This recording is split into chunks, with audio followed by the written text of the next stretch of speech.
color, quantity, direction, and quality. 4 characteristics of light.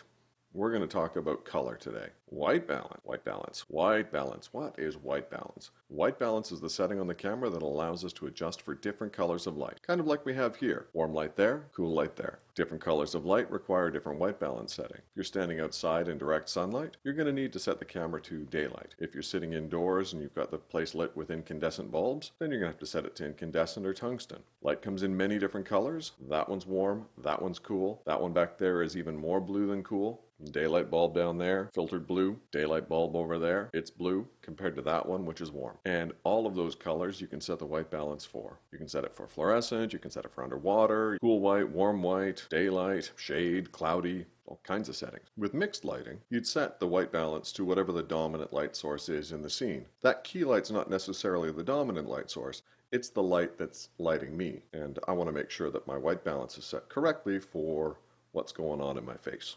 That light source is incandescent, that light source is daylight, my camera's set to incandescent, which means my background and this edge light that's on me is blue, whereas this is correctly white balanced.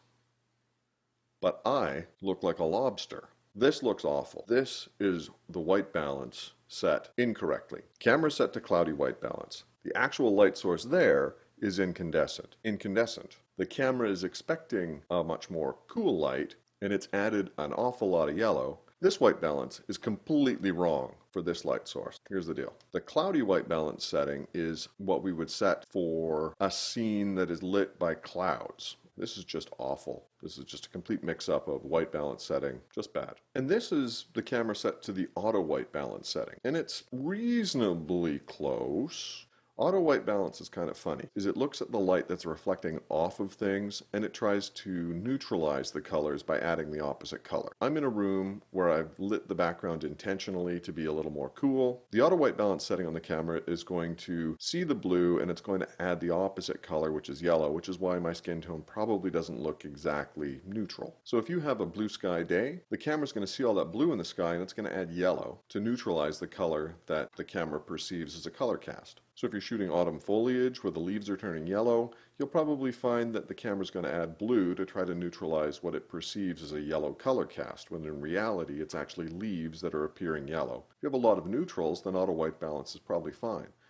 Why is white balance so important? If you're working in RAW, it's not as important. Still important, but not as important as if you're working in JPEG. We've got 2 different kinds of file types that we can record in. JPEG and RAW. RAW allows you to edit the white balance without any harm to the file, whereas JPEG locks the white balance in, making it harder for you to edit later on. One of the great advantages of RAW is your ability to edit the white balance afterwards.